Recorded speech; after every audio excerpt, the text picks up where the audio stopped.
नमस्कार दोस्तों, आज की इस वीडियो में हम करने वाले हैं प्रश्नावली 13.2। सबसे पहले मैं आपको बता देता हूँ कि प्रश्नावली 13.2 में आपका रहेगा प्रतिलोम अनुपात व्युत्क्रमानुपाती। 13.1 में मैंने जब 13.1 स्टार्ट किया था, जब बेसिक समझाया था, तो उसमें बोला था कि प्रतिलोम अनुपात या व्युत्क्रमानुपाती को हम 13.2 में समझेंगे। इसका बेसिक जो है, सबसे पहले हम समझेंगे कि प्रतिलोम अनुपात क्या होता है, व्युत्क्रमानुपात क्या होता है। ठीक है ना। तो प्रतिलोम अनुपात सबसे पहले अपन सीखते हैं। ध्यान से समझना, बहुत ही इजी टॉपिक है, आप समझ जाएंगे क्या है प्रतिलोम अनुपात, या इसे बोलते हैं अपन व्युत्क्रमानुपाती। व्युत्क्रमानुपाती भी इसे बोलते हैं। ठीक, तो इसकी परिभाषा आपकी क्या बनती है, ध्यान से समझना कि यदि दो राशियां इस प्रकार भी परिवर्तित हो सकती है कि यदि एक राशि में वृद्धि तो दूसरी राशि में कमी, तथा एक में कमी होने पर दूसरी में वृद्धि होती है, तो उसे क्या बोलते हैं अपन प्रतिलोम अनुपात या फिर व्युत्क्रमानुपाती कहते हैं। क्या परिभाषा बनती है इसकी, दो राशियां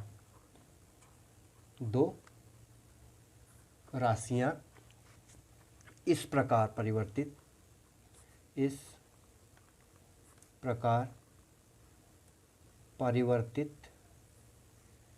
हो सकती है यदि एक राशि में वृद्धि होती है तो दूसरी राशि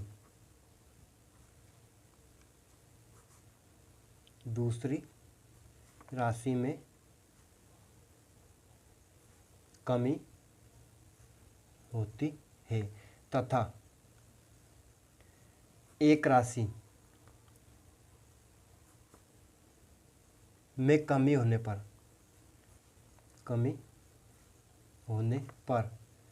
दूसरी राशि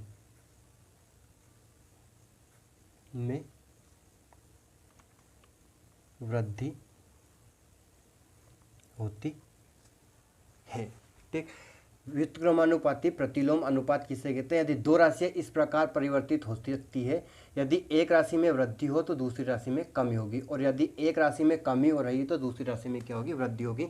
प्रतिलोम अनुपात बोलते हैं इसे। ठीक, और अनुक्रमानुपात या सीधानुपात में क्या था कि एक राशि बढ़ती है तो दूसरी राशि भी बढ़ती है। ठीक है ना। तो अब यहाँ पे ध्यान से समझना कि एक उदाहरण लेते हैं अपन, उदाहरण के तौर पर लेते हैं कि जैसे कि एक व्यक्ति, ठीक है, 20 व्यक्ति एक कार्य को कितने दिन में कर रहे हैं, 10 दिन में कर रहे हैं। 20 व्यक्ति किसी कार्य को कितने दिन में कर रहे हैं, 10 दिन में कर रहे हैं। ठीक, तो अब 10 व्यक्ति हो गए। ठीक है, सॉरी, अपने व्यक्ति बढ़ा लिए 40 व्यक्ति उस काम को कितने दिन में करेंगे, 5 दिन में। क्यों, क्योंकि दुगने व्यक्ति हो गए तो समय कितने दिन में हो जाएगा, आधे दिन में कंप्लीट हो जाएगा, व्यक्ति कम लग जाएगा। अब अपन ने मान लीजिए 60 व्यक्ति कर दिए। कितने व्यक्ति कर दिए, 60 व्यक्ति कर दिए, तो 20 या 60, 10 का 3 हिस्सा करेंगे तो कितने दिन में, 3 दिन में काम, लगभग 3 दिन के लगभग काम कंप्लीट हो जाएगा आपका कार्य। तो यहाँ पे देखो, दिन में तो वृद्धि हो रही है, ठीक, सॉरी, व्यक्ति में, ये क्या है, व्यक्ति, और दिन में क्या हो रही है, कमी हो रही है। दिन में क्या हो रही है, कमी। तो जहाँ एक चीज़ तो राशि में वृद्धि होती है तो दूसरी राशि में कमी होती है, उसे बोलते हैं अपन क्या, व्युत्क्रमानुपाती या फिर प्रतिलोम अनुपात। तो समझ गए होंगे आप परिभाषा से ही और इससे भी कि व्युत्क्रमानुपात किसे कहते हैं। अब इसका अपन पहला सवाल लेते हैं, देखो 13.2 का। 13.2 में आपके बहुत ही ईजी सवाल है, आपको देखने में कठिन लग रहे हैं, देखने में बड़े सवाल लग रहे हैं, लेकिन मैं आपको बता दूँ 13.2 से सरल सवाल आपके कहीं नहीं मिलेंगे। ठीक, पूरी किताब में। देखो एक बार समझना है कि निम्नलिखित में से कौन प्रतिलोम अनुपात में है, प्रश्न क्रमांक पहला है। तो आपको बताना है कि सिर्फ कौन प्रतिलोम अनुपात में है। देखो, किसी कार्य पर लगे व्यक्तियों की संख्या उस कार्य को पूरा करने में लगा समय। अभी मैंने बताया, ठीक, जैसे जैसे व्यक्ति बढ़ते जाएंगे तो कार्य को पूरा करने में समय कम होगा। व्यक्ति बढ़ रहे हैं और समय कम हो रहा है, तो ये किसमें है, आपका प्रतिलोम अनुपात या फिर व्युत्क्रम अनुपाती। किसमें है, प्रतिलोम अनुपात में है। ठीक, पहला कौन से में, प्रतिलोमानुपात में। दूसरा लेते हैं, एक समान चाल से किसी यात्रा में लिया गया समय तथा दूरी, तय की गई दूरी। देखो एक समान चाल से किसी यात्रा में लिया गया समय, अब देखो एक समान चाल है, ठीक है ना, अब लिया गया समय और तय की गई दूरी। देखो ध्यान समझना, अगर कोई का समय है, जैसे कि कोई यात्रा पे जा रहा है कोई व्यक्ति और चाल उसकी समान है, तो 10 मिनट में वो कितनी 10 किलोमीटर दूरी तय कर रहा है। समय और दूरी है, 20 मिनट में कितनी दूरी करेगा 20 मिनट 20 किलोमीटर, 30 मिनट में कितनी दूरी तय करेगा 30 किलोमीटर। तो यहाँ पे जैसे जैसे समय बढ़ रहा है वैसे वैसे क्या दूरी भी बढ़ रही है, ठीक। और अगर आप दूरी को भी बढ़ाओगे तो वैसे समय भी बढ़ेगा। तो एक राशि में वृद्धि और दूसरी राशि में भी वृद्धि हो रही है, तो ये किस में है, प्रतिलोम अनुपात में नहीं है, ये किस में है, आपका अनुक्रमानुपाती है, सीधा अनुपात में है, ठीक। तीसरा लेते हैं, खेती की गई भूमि का क्षेत्रफल और काटी गई फसल। देखो कोई भी खेत है, जैसे कि उसका क्षेत्रफल है और काटी गई फसल है, जैसे कि 1 बीघा खेत है तो उसमें से आपने कितनी 10 कुंटल लीटेगी, गेहूं मान लेते हैं अपन, किसान है, तो 1 बीघा में से 10 कुंटल निकलेगा, 2 बीघा में से 20 कुंटल निकलेगा और 3 बीघा में से 30 कुंटल निकलेगा। जैसे जैसे आपके क्षेत्रफल में वृद्धि हो रही है वैसे वैसे फसल में भी वृद्धि हो रही है, तो ये भी किसमें है, आपका व्युत्क्रम अनुक्रमानुपाती है, क्या है, सीधा या फिर व्युत्क्रम अनुक्रमानुपात में है, ठीक। ये भी आपका प्रतिलोम अनुपात में नहीं है। एक निश्चित यात्रा में लिया गया समय और वाहन की चाल। देखो एक निश्चित यात्रा यात्रा क्या है, आपकी निश्चित यात्रा है, तो समय और वाहन की चाल। देखो जैसे जैसे आपका समय बढ़ेगा वाहन की चाल कम होगी, ठीक, सॉरी वो चाल भी बढ़ेगी, तो ये भी आपका क्या प्रतिलोम अनुपात में नहीं है। किसी देश की जनसंख्या प्रति व्यक्ति आय, ठीक, तो किसी देश की जनसंख्या जैसे कि 1 किलोमीटर पे किस व्यक्ति है, 2 किलोमीटर पे कितने होंगे, एक ध्यान समझ। देखो जनसंख्या और प्रति व्यक्ति भूमि का क्षेत्रफल, देख जैसे कि जनसंख्या बढ़ेगी तो क्षेत्रफल भी बढ़ेगा और जनसंख्या कम होगी तो क्षेत्रफल भी कम होगा, ठीक है ना। तो ये भी किसमें है, आपका प्रतिलोम अनुपात में नहीं है, ये भी किसमें, सीधा और अनुपात है। तो आप समझ गए होंगे प्रश्न क्रमांक पहला, ठीक। जैसे एक राशि बढ़ती है तो दूसरी राशि कम होती है, तो ये आपका क्या होगा, प्रतिलोम अनुपात होगा। और एक राशि बढ़ रही है दूसरी राशि भी बढ़ रही है, तो उसमें क्या होता है, आपका सीधा या अनुक्रमानुपात होता है। प्रतिलोम अनुपात को अपन व्युत्क्रमानुपाती बोलते हैं। दूसरा सवाल लेते हैं कि एक टेलीविजन गेम शो में 1 लाख रुपए की पुरस्कार राशि विजेता में समान रूप से वितरित की जानी है। निम्नलिखित सारणी को पूरा कीजिए तथा ज्ञात कीजिए कि क्या एक व्यक्तिगत विजेता में दी जाने वाली पुरस्कार की धनराशि विजेता की संख्या के अनुक्रमानुपाती है या व्युत्क्रमानुपाती है, ठीक। ध्यान समझना प्रश्न को कि विजेता में की संख्या, ठीक, और प्रत्येक विजेता का पुरस्कार, ध्यान समझना। एक विजेता को मिलेगा 1 लाख, 2 विजेता को कितने मिल रहे हैं 50,000। क्यों, क्योंकि 1 लाख में ही पुरस्कार है, कितना है 1 लाख रुपए का पुरस्कार है, 2 विजेता जीतेंगे तो कितना बढ़ जाएगा 1 लाख में से 2 जनों का, ठीक। अब 4 व्यक्ति है, कितना है 1 लाख रुपए की राशि है और 4 व्यक्ति हो गए तो कितना जाएगा, 4 दूनी 8, 4 पंजे 20, तो कितना हो गया, इकाई दहाई सैकड़ा हजार 10,000 25,000। तो आपको 4 व्यक्तियों में कितना 25,000 रुपये बांटने पड़ेंगे। 5 व्यक्ति है तो 5 1 लाख में कितने का भाग देंगे, 5 व्यक्ति में बांट रहे हैं तो 5 का भाग देंगे तो कितने जाएगा, 5 दूनी 10 20,000 व्यक्ति, ठीक। और अगर आपका कितने व्यक्ति होगा उसके बाद 8, 10 और 20, 1 लाख रुपये की राशि है, इकाई दहाई सैकड़ा हजार 10,000 लाख, कितने जीरो 5 जीरो, 1 2 3 4 5 जीरो, कितने व्यक्ति हो गए, अब आप 8 व्यक्तियों को 8 व्यक्तियों को देंगे तो कितना जाएगा, देखो 8 एकम 8 बचे 2 हो गए 20, तो 8 दूनी 16, फिर बचे 4 हो गए 40, 8 पंजे 40, 12,500 व्यक्ति अगर 8 व्यक्ति जीतते हैं तो व्यय रुपये। उसके बाद 1 लाख है, इकाई दहाई सैकड़ा हजार 10,000 लाख, कितने व्यक्ति 10 व्यक्ति को बांटना है, 0 0 गई, कितना आएगा 10,000 पर व्यक्ति आएगा, ठीक। और 12 व्यक्ति है लाख, कितने हो गए 12 व्यक्ति, देखो सॉरी 20, 12 नहीं 20, 0 0 गई 5, 2 पंजे 10, कितने जीरो 1 2 3 जीरो 5,000। देखो अब ध्यान समझना, एक व्यक्ति को 1 लाख मिल रहे हैं, 2 व्यक्ति को 50,000 मिल रहे हैं, 4 व्यक्ति है तो 25,000 आएंगे, 5 व्यक्ति है तो 20,000, 8 व्यक्ति है तो 1,25,000, 10 व्यक्ति है तो 10,000 सॉरी, और 20 व्यक्ति है तो 5,000 रुपये। देखो अब यहाँ पे ध्यान समझना कि जैसे जैसे व्यक्तियों की संख्या बढ़ रही है, 4 व्यक्ति 5 व्यक्ति 8 व्यक्ति 10 व्यक्ति और 20 व्यक्ति, और पुरस्कार की राशि कम हो रही है, 25,000 से 20,000 हो गए, 12,500 हो गए, 10,000 हो गए, 5,000 हो गए, तो यहाँ पे आपकी देखो एक राशि तो बढ़ रही है और एक राशि में क्या हो रही है, कमी हो रही है।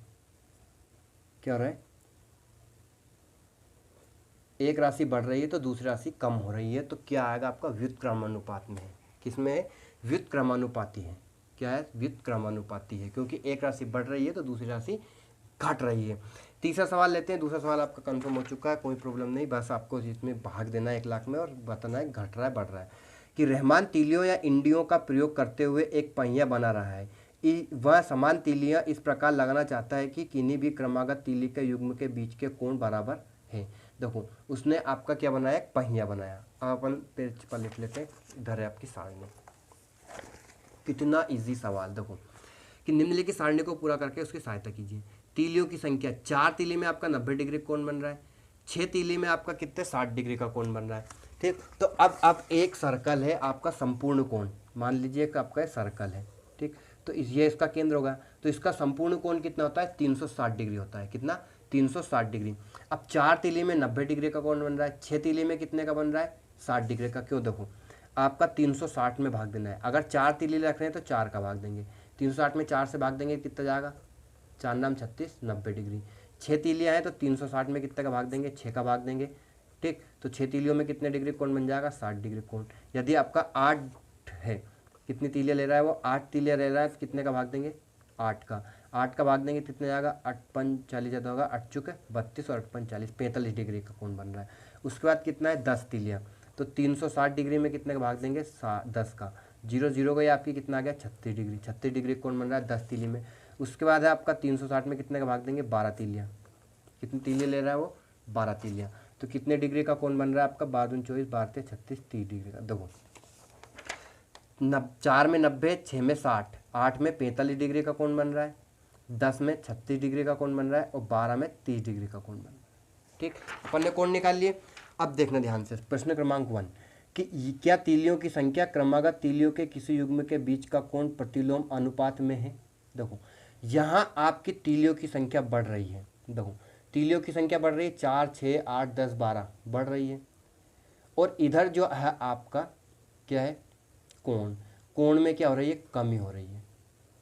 ठीक, तीलियों की संख्या बढ़ रही है तो कोण की संख्या कम हो रही, मतलब कोण की मात्रा कम हो रही है, कोण डिग्री।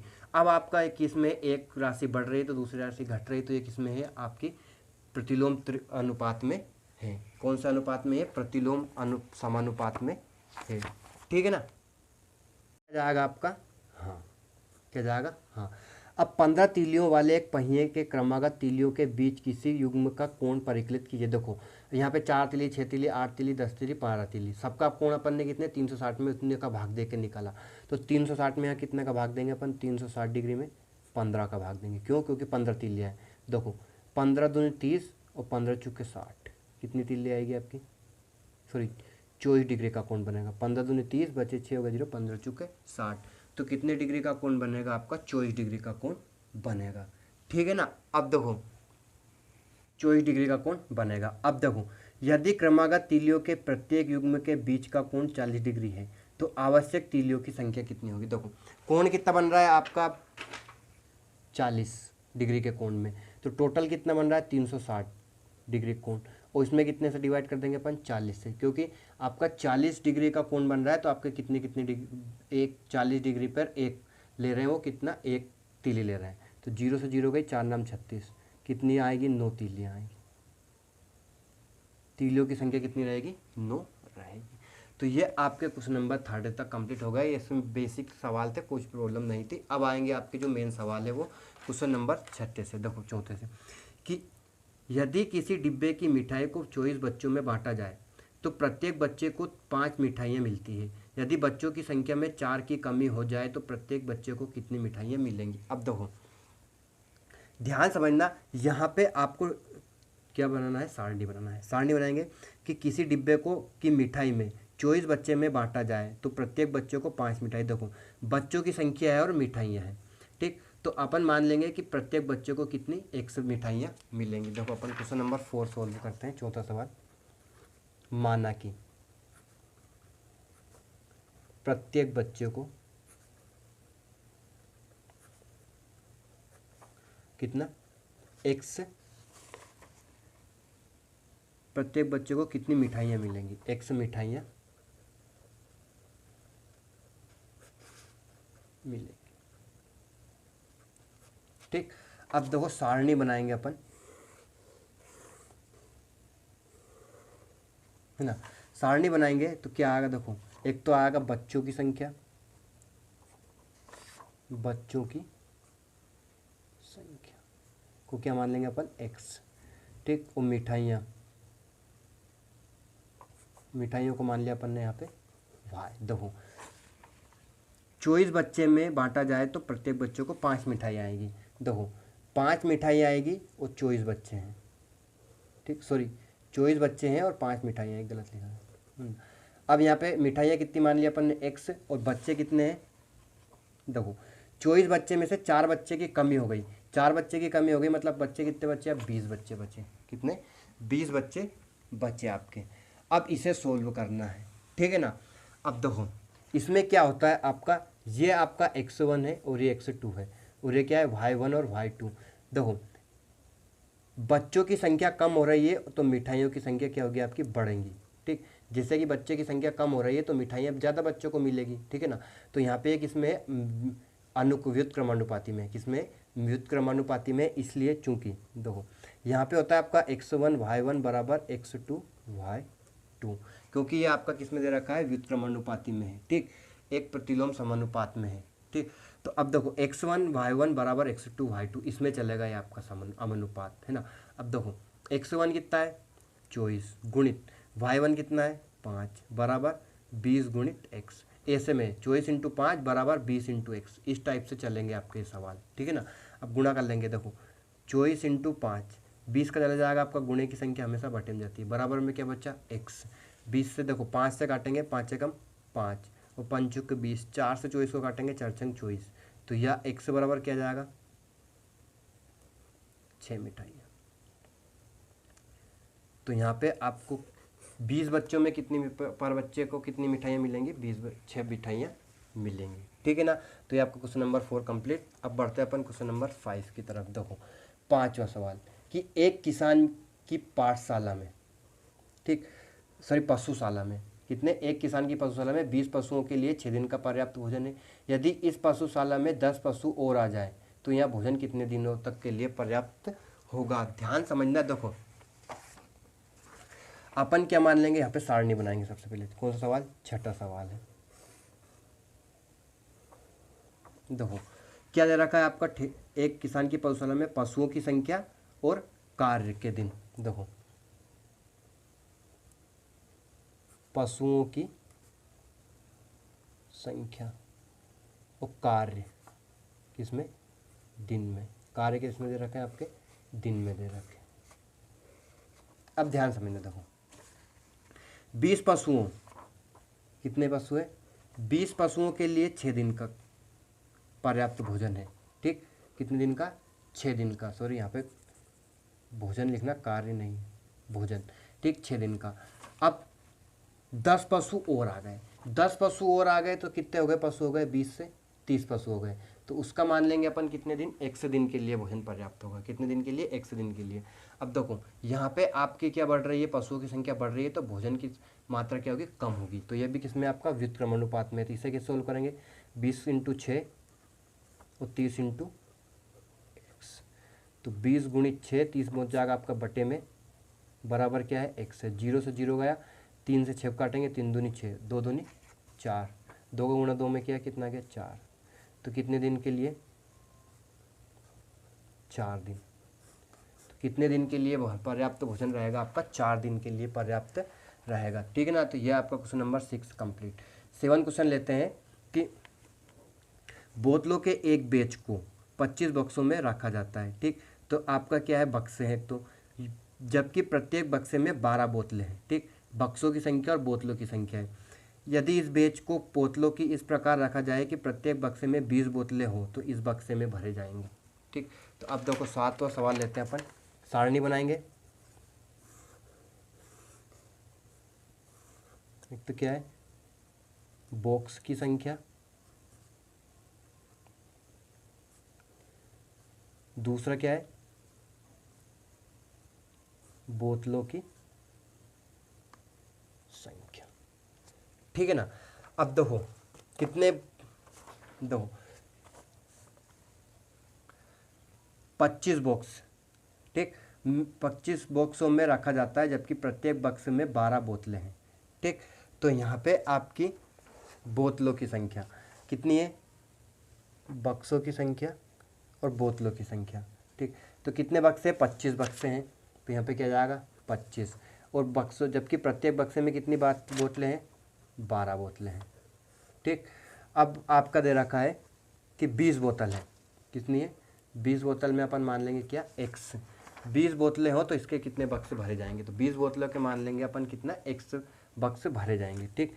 तो अब देखो वापिस ये व्युत्क्रमानुपात में, क्योंकि ये बढ़ रहा है तो ये आपका घट रहा है, तो अपन क्या करेंगे, 25 × 12 और x गुणित 20, 25 × 12, 20 पहुँच जाएगा आपका बटे में, गुणित संख्या हमेशा बटे में जाएगी, 5 से काटेंगे, 5 × 20 और ये कितना का 5 25, 4 से 12 को काटा, 4 3 12, 5 का गुणा 3 में करेंगे कितना जाएगा, 5 × 3 बराबर x, या x बराबर कितना जाएगा आपका 15 दिन, कितनी, 15 बॉक्स, कितने बॉक्स आ जाएंगे, 15 बॉक्स आ जाएंगे। तो यह आपका क्वेश्चन नंबर 7 भी कंप्लीट, बहुत ईजी सवाल है, आपको बस व्युत्क्रमानुपाती समझना है और अनुक्रमानुपाती समझना है।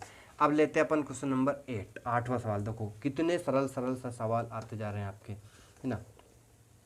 8वां सवाल लेते हैं अपन कि एक फैक्ट्री की कुछ वस्तुएं 63 दिन में बनाने के लिए 42 मशीन की आवश्यकता है। देखो एक तो मशीन की संख्या और एक दिन, वस्तुओं की संख्या, मतलब कितने दिन में कार्य हो रहा है, उतनी ही वस्तुएं 54 दिन में बनाने के लिए कितनी मशीनों की आवश्यकता पड़ेगी। अब देखो अपन मान लेते हैं कि, देखो 8वां सवाल लेते हैं, माना कि x मशीनों की आवश्यकता पड़ेगी, ये लिखते हैं, माना कि x मशीनों की आवश्यकता पड़ेगी, ठीक। अपन डब्बा बनाएंगे, सारणी से डब्बा नहीं, देखो एक तो आपका मशीनों की संख्या और दूसरा है कार्य, किसमें, दिन में, कार्य किसमें, दिन में कर रहे हैं। देखो अब ध्यान समझना कि 63 दिन में बनाने के लिए 42 मशीन, देखो 42 मशीन कितने दिन में बना रही है, 63 दिन में बना रही है। तो अब अपन ने मान लिया कि x मशीन है, कितनी मशीन है, x मशीन है, मशीनों की संख्या क्या हो गई, अब x हो गई, और कितने 54 दिन में बनाने के लिए, कितने दिन में, 54 दिन में। देखो ये तो आपका प्लस हो रहा है, बढ़ेगा, और ये क्या होगा, कम हो गया, तो ये किसमें है, व्युत्क्रमानुपाती में है। तो अब इसे सोल्व करेंगे, चूंकि दो 42 × 63, x गुणित 54, ये किसमें, व्युत्क्रमानुपाती में है ना, तो आपका ऐसा हो जाएगा। अब 54 का पहुँच जाएगा बटे में, तो 42 × 63 बटे 54 बराबर क्या जाएगा, x। अब देखो इसे डिवाइड करेंगे कितने से, देखो 9 × 54, 9 × 63, 9 से काट दो, 9 × 54 और 9 × 63, 7। अब 6 से 42 काटेंगे तो 6 कम 6, 6 7 42, कितना आ गया 7, 7 × 7, 7 × 7 बराबर x, या x बराबर कितना आ गया, 49 मशीन लगेगी, ठीक। कितनी मशीनें लगेंगी, 49 मशीन लगेंगी। देखो कैसे, मशीनों की संख्या क्या, 42 के बाद 49 हुई, और कार्य की संख्या क्या होगी, दिन में आपके कार्य की क्षमता कम हो चुकी है, मतलब कम दिन में कार्य कंप्लीट हो जाएगा। 42 मशीन 63 दिन में काम कर रही है, 49 मशीन हो गए, कितने दिन में काम कंप्लीट करेगी, 54 दिन में काम कंप्लीट करेगी। तो ये आपका किस में है, व्युत्क्रमानुपाती में है, ठीक है ना। 9वां सवाल लेते हैं अपन, देखो और सवाल सरल आते गए। एक कार एक स्थान तक पहुंचने में 60 किलोमीटर प्रति घंटे की चाल से चलकर 2 घंटे का समय लेती है, 80 किलोमीटर प्रति घंटे की चाल से उस कार को कितना समय लगेगा, ठीक। तो अब अपन मान लेंगे कि, माना कि, कौन सा सवाल, 9वां सवाल है कि माना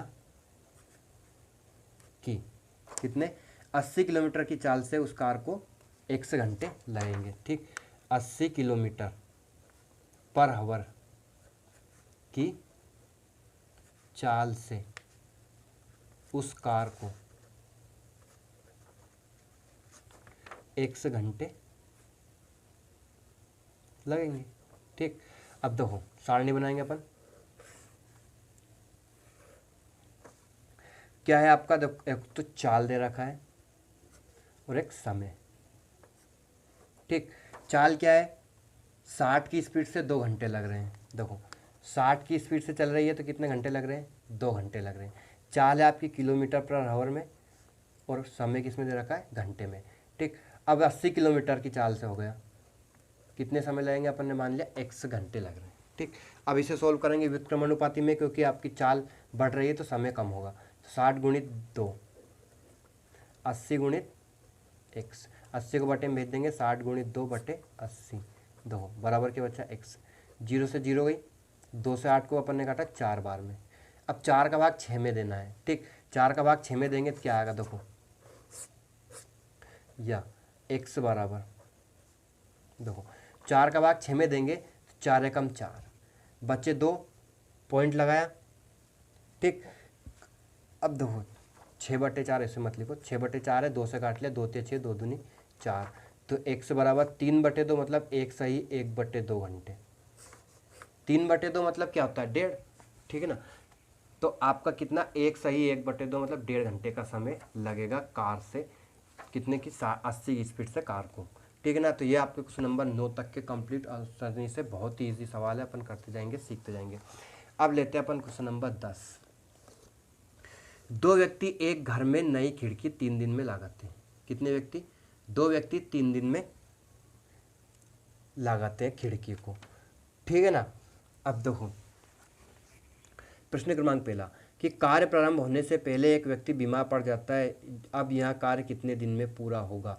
दूसरा है कि एक ही दिन में खिड़की लगवाने के लिए कितने व्यक्तियों की आवश्यकता होगी। ठीक है ना, अब देखो कैसे, अब देखो 10वें का पहला सवाल कि 2 व्यक्ति एक घर में नई खिड़की 3 दिन में लगाते हैं। कार्य प्रारंभ होने से पहले एक व्यक्ति बीमार पड़ जाता है, तो यह कार्य कितने दिन में पूरा हो जा पाएगा। देखो अपन मान लेंगे, माना कि कार्य कितने दिन में, x दिन में पूरा होगा। कितने दिन में पूरा होगा, x दिन में। अब इसकी सारणी बनाएंगे अपन। देखो एक तो आपका कार्य और व्यक्तियों की संख्या। देखो कार्य कितना है, देखो कार्य कितने दिन में कर रहा है, 3 दिन में। देखो 3 दिन में कितने व्यक्ति लग रहे हैं, 2 व्यक्ति। ठीक, कार्य प्रारंभ होने से पहले एक व्यक्ति बीमार पड़ गया। देखो 3 दिन में व्यक्ति कितना, 2 थे, अब एक व्यक्ति कम हो गया तो 2 - 1 बीमार पड़ गया तो कितना अच्छा, 1 व्यक्ति। तो अपन ने क्या मान लिया कि x दिन में कार्य कंप्लीट हो जाएगा। कितने दिन में, x दिन में।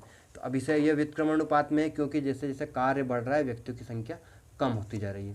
तो देखो अपन क्या करेंगे, 3 × 2 बराबर x × 1, तो यह x बराबर कितना जाएगा, 6 दिन। तो कार्य कितने दिन में हो कंप्लीट होगा, 6 दिन में कार्य कंप्लीट हो जाएगा। ठीक है ना, अब दूसरा सवाल है इसी का। देखो एक ही दिन में खिड़की लगवाने के लिए कितने व्यक्तियों की आवश्यकता पड़ेगी। देखो तो अपन मान लेंगे, माना कि x व्यक्तियों की संख्या पड़ेगी, x व्यक्तियों की आवश्यकता पड़ेगी।